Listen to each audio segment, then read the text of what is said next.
E aí, meu povo, tudo tranquilo? Então, nós já conversamos sobre a riqueza e agora vamos falar sobre a pobreza, sobre a miséria do povo brasileiro. Vamos tentar entender a origem, a causa, o porquê disso acontecer e por que algumas pessoas enxergam isso de forma natural, né? Que para elas é como se fosse tudo bem, faz parte da vida.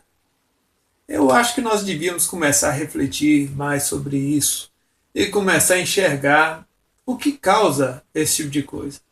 Vamos pensar: o que leva um país essencialmente rico, essencialmente próspero, com condições para poder todo mundo ter uma condição interessante, pelo menos quem quiser ter, e simplesmente não acontece? Não estou falando de socialismo, não. Logo no início aqui ficou parecendo, né, que distribuir riqueza e tal, etc. Não é isso. É, na verdade, a privação. A pessoa não tem acesso. É diferente. É diferente.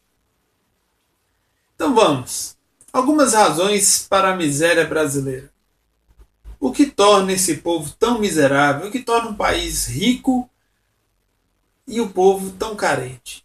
O que acontece para isso acontecer? A resposta está debaixo do nariz de todo mundo. Acontece com muita frequência e eu costumo brigar sobre isso e até lutar contra isso todo dia aqui. É a tal da ignorância. A ignorância transforma a pessoa. Primeiro, faz a pessoa ver coisa que não existe.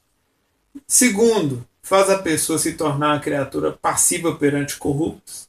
E sempre vai fazer a pessoa se ajoelhar para pequenos homens e grandes cargos, ou seja, corruptos, elementos medíocres. Igual antes de você idolatrar um corrupto, por que você não para e pensa em quem são os corruptos? A pessoa, para chegar em algum lugar, ela teve uma vantagem, e além de ter uma boa vantagem, ela ainda roubou do povo. Ou seja, é um indivíduo que não possui mérito. É um indivíduo sem honra, sem brilho, sem glória. E você se ajoelha perante essas pessoas. São elementos que desviam recursos, né? E aí chega no problema que nós estamos falando, na distribuição de renda. Mais uma vez, não estou fazendo menção nenhuma a socialismo, estou mais falando sobre a questão de acesso.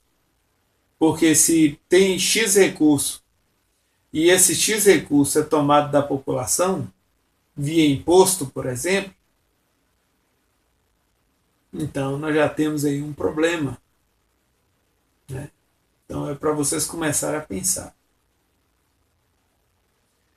Se vocês forem analisar bem a situação, há pessoas que ainda defendem, para você ter ideia, tem pessoas que têm ainda um viés de defesa para corruptos.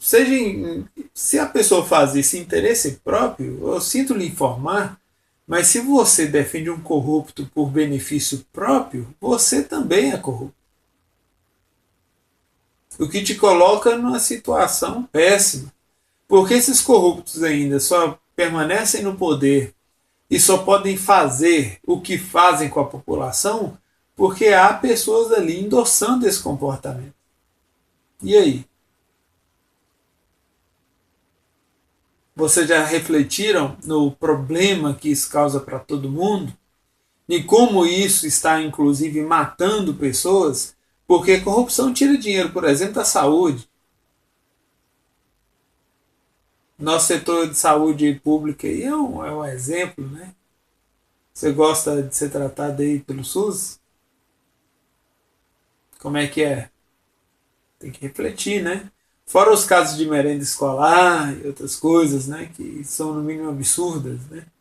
Mas é porque vocês têm que entender como é que um país tão rico entra num estado de miséria tão flagrante, tão gritante. Exatamente por causa da ignorância do povo. Isso eu também posso colocar para vocês como herança do coronelismo. O coronelismo, se você for analisar, são ali as pessoas tratam outras como se fosse uma casta superior, como fosse um povo especial de certa forma, e na verdade nós sabemos que não é. Isso aí dentro do coronelismo, se você for parar para pensar, existem os locais que têm ali domínios, né, políticos, domínios públicos ou domínios mesmo de empresas.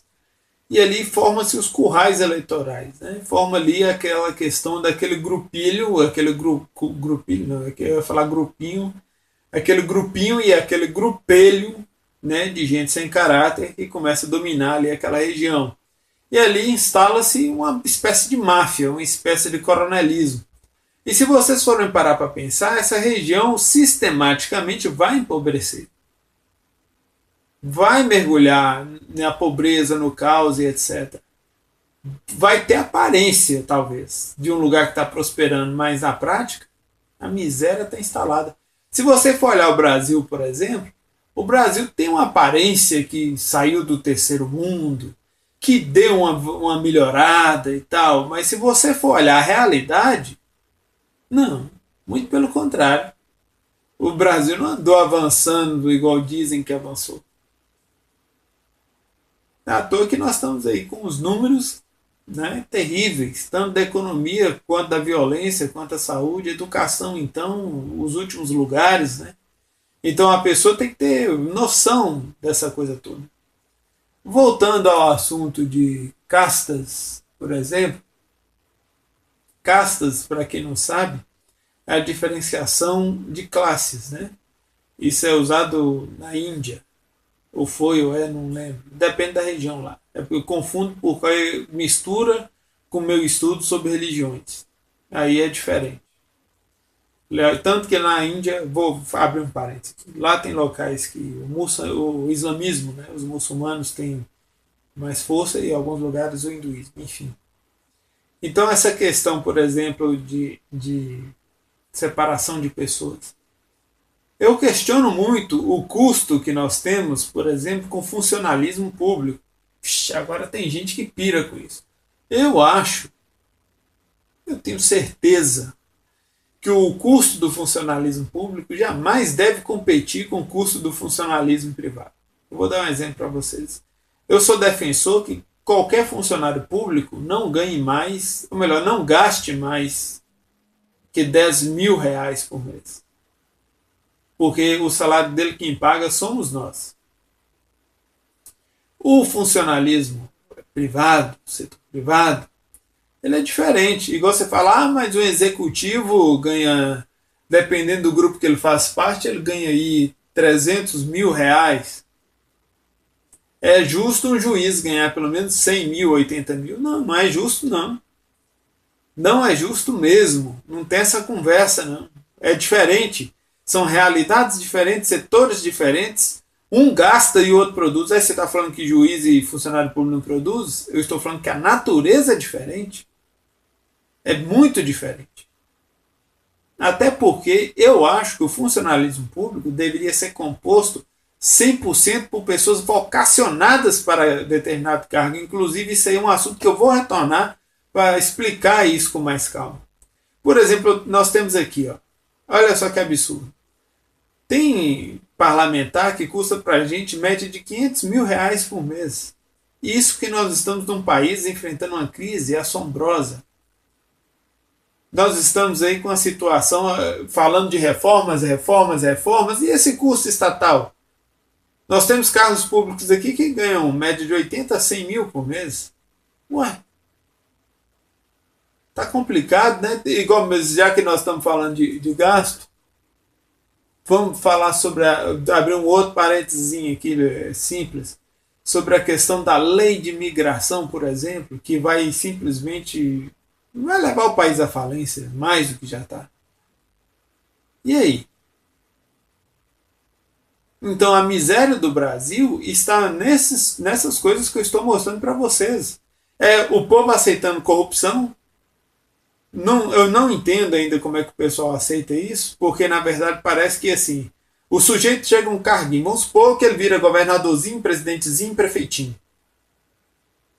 Está lá no carguinho dele. Aí vira ali um tanto de puxa-saco ao redor, tal, etc. E aí você para e pensa, peraí, esse cara está no cargo para fornecer serviços, para administrar o andamento da cidade, ele não está lá para ser endeusado. Mas vai explicar isso para a população. Vai explicar para a população que o sujeito ele tem que ser cobrado e tem que ser ali na rédea curta. Vixe, é igual você. É quase uma blasfêmia, digamos assim. Então vocês têm que começar a entender que está tudo errado. Está tudo errado. Eu tenho pessoas próximas que são ligadas ao funcionalismo público. E eu falo a verdade. Talvez no futuro eu me torne funcionário público. Eu não sei. O futuro a gente nunca sabe. Mas o que eu tenho que deixar claro para vocês é que o Estado ele não pode ser visto da mesma forma que o setor privado. São naturezas diferentes. São situações diferentes. E o povo brasileiro tem que puxar a rédea disso para diminuir o Estado. Porque a miséria já está aí na porta de cada um.